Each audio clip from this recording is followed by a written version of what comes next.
If any of you don't know me, my name is Betty Wallace. Earl and I bought our house here in 1995. We moved down here permanently in 1998. I first saw Oak Island as we were driving across the bridge on our motorcycle in a fall morning. It was 75 degrees, and I fell in love. And Earl had told me that we were going to retire when he was 55, and we were going to retire to Long Beach. And we had loved every minute that we lived down here.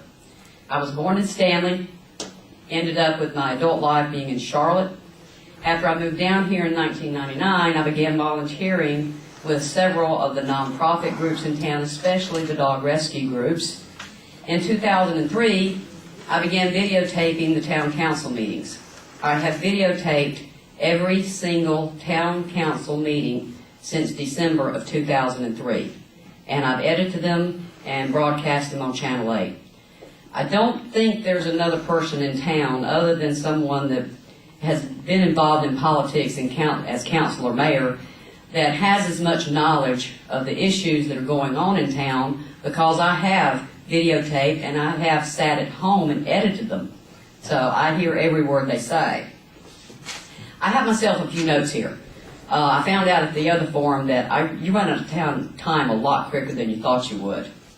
I haven't served as an elected official before, but in 1982, I began serving with corporations in top management, as chief financial officer, as human resources director, and I have served on many boards of directors. In 1992, Earl and I bought a company that specialized in NASCAR television broadcast. When we bought the company, it was in very poor financial condition. I took over as CFO and Director of Human Resources. I used my experience and my financial expertise, and I think I did a very good job, because when we bought the company in 1992, we paid $1.91 for our shares in the company. 6 years later, in 1998, we sold our shares for $34.71 per share to Advanced Publications, which is a national publication company. In my personal career, I've used my own copy of Robinson on North Carolina corporate law. I have my own copy of Robert's Rules of Orders, and I do have my own personal copy of Municipal Government in North Carolina written by David Lawrence. So I have lots of experience, lots of knowledge.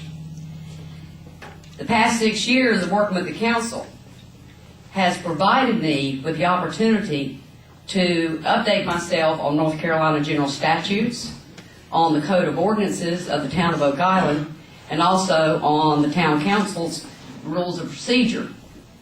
Since 2002, I've owned a nonprofit group. It's a dog rescue group. All nonprofits face the same problems: trying to work with volunteers, trying to coordinate volunteers, raising funds, and dealing with the amount of paperwork that you have to work with state and federal agencies. I have vast experience with nonprofit agencies. The issue I think that is most important to me on Oak Island right now is our beach. That beach is precious. And in the past 10 years, I have seen so many people in town volunteering. The rock picking parties, the Beach Preservation Society, the sea turtle programs. I think we need to work as hard as we possibly can to help those volunteers and assist them in their efforts in keeping our beach clean. We have the Adopt a Beach Access program. If you're not a member of one of those programs, please join, look into joining it. I want to try to do as much as I can to help encourage the Corps of Engineers and state and federal agencies to help us get our beach renourished, especially at the West End. That erosion down there has been incredible. You know, we're a tourist town. We want to invite our tourists. We love to have them. And, you know, people from West Virginia don't come to Oak Island to see a $6 million town hall. They come to see our beaches. So that is the most important thing to me about the entire town of Oak Island. As far as the functioning of the council, the most important thing to me has been their past record of hiding information from the public and refusing to disclose information from the public when that information is requested by the public. We just entered into a settlement with a lawsuit that has been going on for 2 years because someone wants the public information and they have refused to give it to them. The taxpayers have paid $50,000. I know they have the information because the person who filed the lawsuit has seen the information. But as of this morning, they still have not released that information to this person.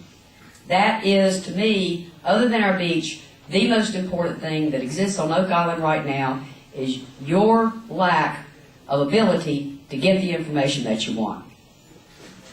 The town council approved a resolution for the purchase of the new town hall.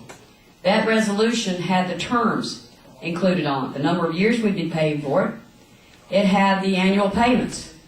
It had the interest rate. It didn't say that we were paying $4.9 million for a town hall for which even the newspaper reporters thought we were going to be paying $2.5 million. It also didn't say that the grand total of the payments for that new town hall, when you add interest, is $6,738,000. Now that document is a public document, and it is open to the public if you know where to find it. If you don't have the knowledge that I've got, you don't know where to go to find that information, and if they're not going to tell you, then how can you even know what information to ask for? That is the sole reason. That town hall public hearing was the catalyst that made me finally make up my mind I needed to step up to the plate and run for mayor and see if I couldn't do something about that problem. When elected mayor, those types of documents, resolutions that are going to be considered by council, the items that are going to be considered on the agendas at the town council meetings, as much as possible, if the documentation is not too extensive, I want to have published on the town's website at least a week, if not 2 or 3 weeks, well in advance of the town council meetings. I want to have them published at town hall. I want them at the library so that you, the public, can peruse the information before the town council meeting, and you can come and tell them what you want them to do as your council.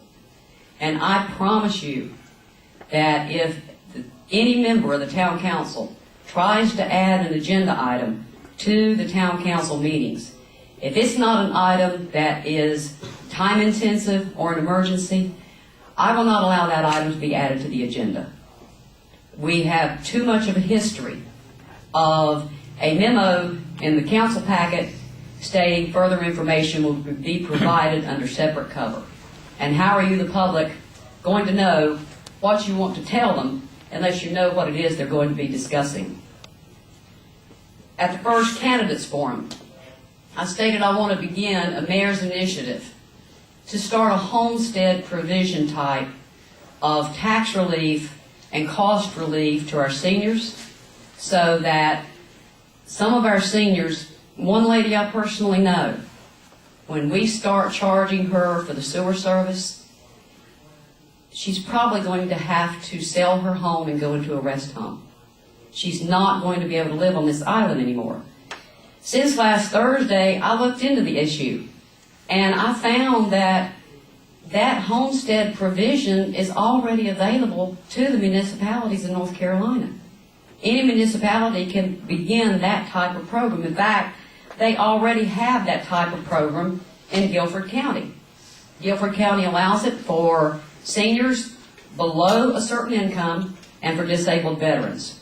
So I think that would be something that would be cost effective for the taxpayers. Now, those of us who are more financially able to carry some of the burden would have to carry just a bit more of the burden. But I'm willing to carry just a touch more of her burden on mine so that she doesn't lose her home that she's lived in for 35 years.